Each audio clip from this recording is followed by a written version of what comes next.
और प्रायद्वीपीय नदियों में बची हुई नदियों को देखते हैं, जिसमें नर्मदा नदी को देखते हैं।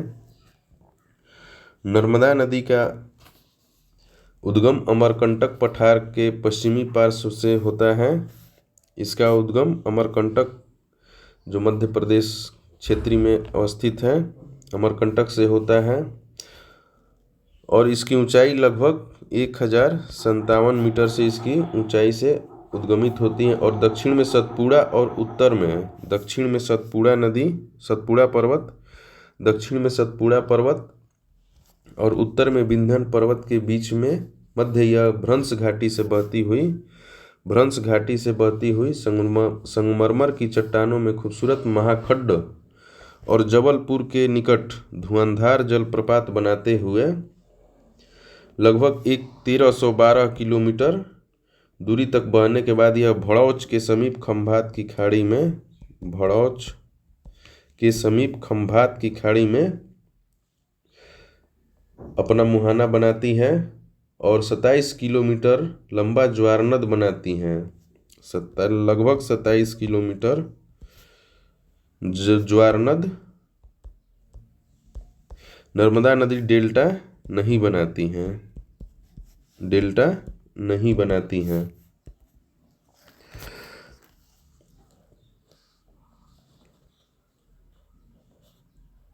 इस पर परियोजनाओं, नर्मदा नदी पर परियोजनाओं में सरदार सरोवर परियोजना है, सरदार सरोवर परियोजना, फिर इंदिरा सागर परियोजना,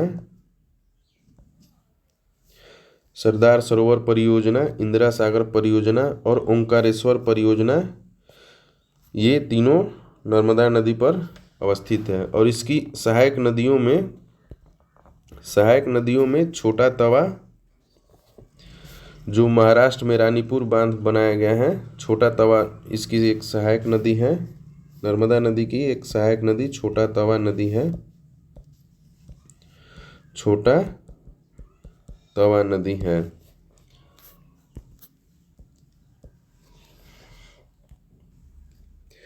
अब तापी नदी के बारे में पढ़ेंगे। तापी नदी का उद्गम बेतुल पठारी क्षेत्र जो मध्य प्रदेश में है, बेतुल पठारी क्षेत्र से होता है और यह महाराष्ट्र, गुजरात से प्रवाहित होते हुए सूरत के समीप ये तापी नदी है। सूरत के समीप ज्वारनद का निर्माण करते हुए अरब सागर में गिरती हैं। ज्वारनद बनाते हुए अरब सागर में गिरती हैं। इसे प्रायः हम नर्मदा नदी की जुड़वा के तौर पर देख सकते हैं, क्योंकि यह दोनों समानांतर ही बहती हैं। तापी नदी सतपुड़ा के दक्षिण में बहती है, सतपुड़ा पर्वत के दक्षिण में बहती है। और इस पर परियोजनाओं की बात करें तो परियोजनाओं में काकड़ा पार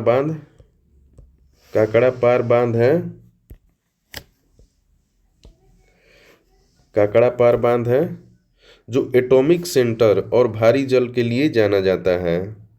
भारी जल D2O होता है, जो काकड़ा पार बांध इसके लिए प्रसिद्ध है। और उकाई जलाशय भी तापी नदी पर ही अवस्थित है। तापी नदियों के अगर सहायक नदियों में बात करें तो बाएं तट से आकर मिलने वाली नदियों में पंजरा नदी, बोरी नदी, गिरना नदी और पूर्णा नदी, ये नदियां बाएं तट से आकर तापी नदी में मिलती हैं। और तापी नदी और नर्मदा नदी, ये दोनों नदियां पूरब से पश्चिम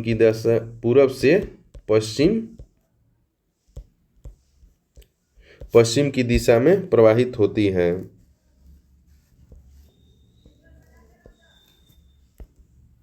लूनी नदी को पढ़ेंगे।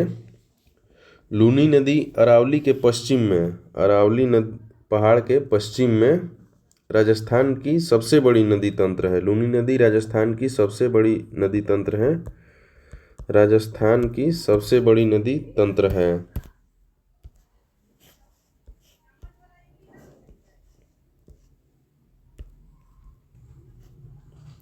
यह पुष्कर के समीप दो धाराओं सरस्वती और सागरमती के रूप में उत्पन्न होती हैं। लूनी नदी दो नदी धाराओं के से उत्पन्न होती हैं, जिसमें सरस्वती और सागरमती के रूप में उत्पन्न होती हैं, जो गोविंदगढ़ के निकट आपस में मिल जाती हैं। गोविंदगढ़ के निकट आपस में मिलती हैं और यहाँ से यह नदी लूनी नदी के नाम से जानी जाती हैं।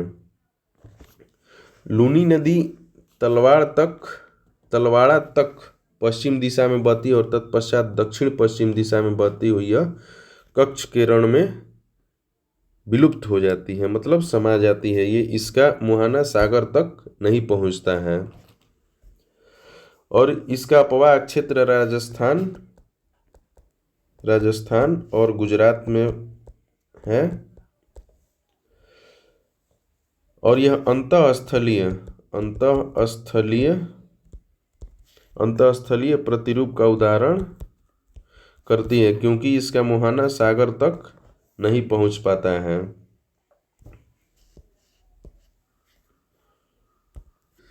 महानदी है माही नदी। माही नदी का उद्गम मध्य प्रदेश के धार जिले से होता है। जो विंध्यन पहाड़ी क्षेत्र से होता है और यह माही नदी कर्क रेखा को 2 बार काटती है और इसका निकास भी खंभात की खाड़ी अरब सागर में होता है। माही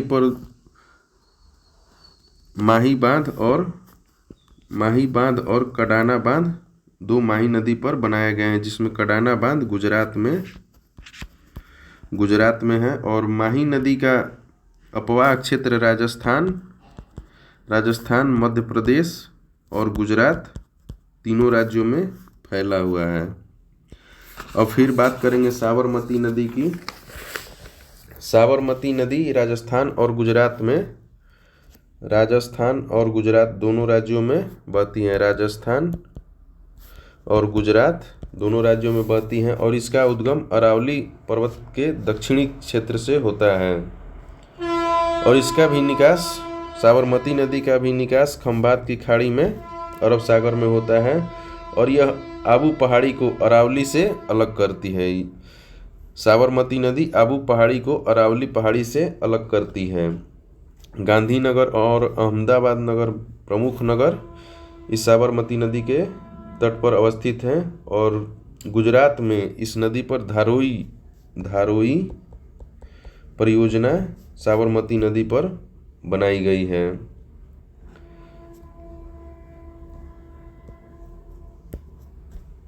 अपवाह के तंत्र गुजरात में ही शत्रुंजी ऐसी नदी है जिसका उद्गम अमरावली जिले में, गुजरात के अमरावली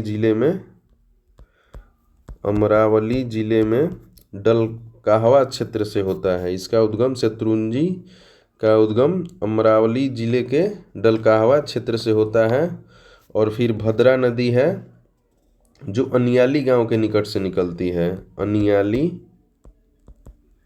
यह गुजरात राज्य में ही अवस्थित है। अनियाली गांव से निकलती हैं और इन दोनों नदियों का उद्गम गुजरात पहाड़ी क्षेत्र से होता है और इनका निकास अरब सागर में एक खंभात की खाड़ी में इसका अपना जल विसर्जित करती है। तट की अन्य नदियों को फिर देखते हैं जो प्रायद्वीपीय अपवाह तंत्र के ही अंतर्गत आती हैं, जिसमें गोवा में 2 नदियों को देखने को मिलता है, मांडवी नदी और जुआरी नदी, जिसकी अवस्थिति गोवा राज्य में है।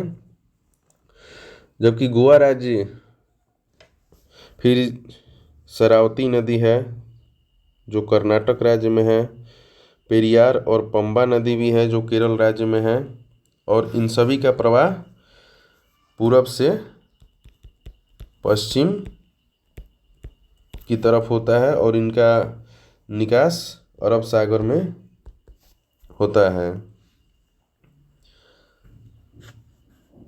और वैगई नदी भी तमिलनाडु राज्य में बहती है जिसका निकास